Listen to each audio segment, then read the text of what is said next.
actually... If you're not engaged with me, I'm out. I'm going to the next one. And you know, the organizers of events know everybody.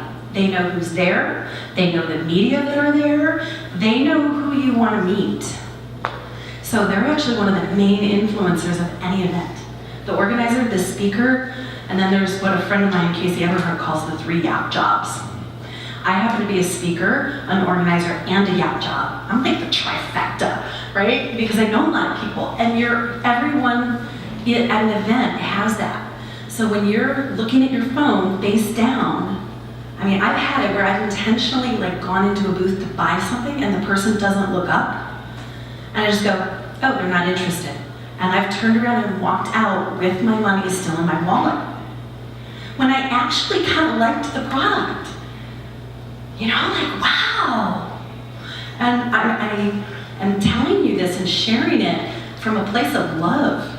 I want you to succeed. If you have your phone out, it's because you're taking a picture of your booth, you're taking a picture of you with the buyer because something cool just happened. You're like, it's that use only, okay? Do we agree? Okay, there is one more acceptable use of a phone in my opinion at a show, and that is if somebody has just raved about your product, right? They have just said, oh my God, I love that, the stitching is amazing, right? It's perfectly acceptable to say, I'm so glad you recognize quality when you see it. It would make a big difference and really help me out. Would you mind if we shot a little video? And most people will go, oh, my hair and whatever. You go, you know what, I'm just gonna use it in an email. But ask for the testimonial. If somebody likes what you're doing, one of the biggest credentials you can get is to get testimonials. And we ask for them all the time. It really does help.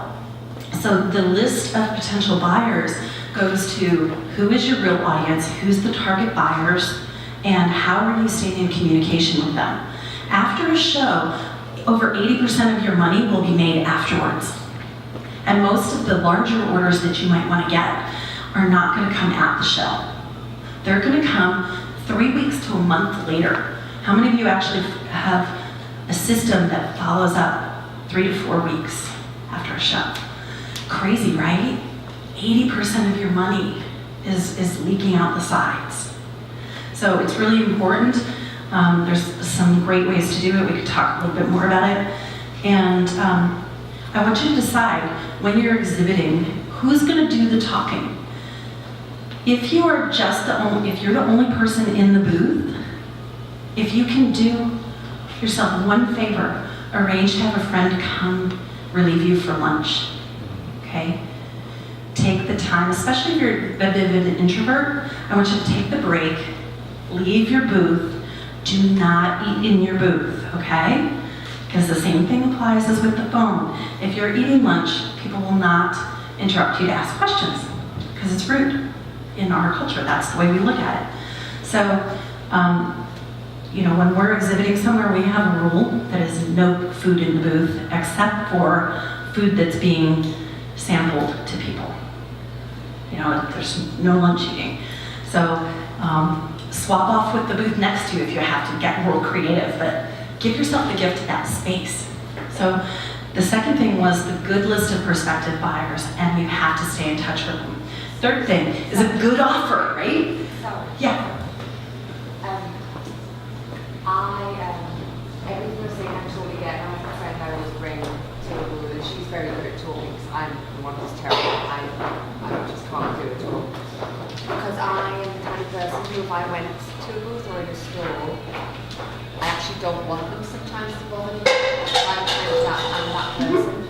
So that's the thing I struggle with, because I think I don't want to push them away, because I have had it sometimes where I've actually thought, right, I'm going to go and talk to them, and then I feel like I've scared them off, because they just wanted to have a look, and and then I've kind of annoyed them, and then they're like, oh God. They probably weren't your buyer anyway. Yeah, so this is the thing Frankly. that I get, that freaks me out a little bit about the whole thing. Yeah, what's your product?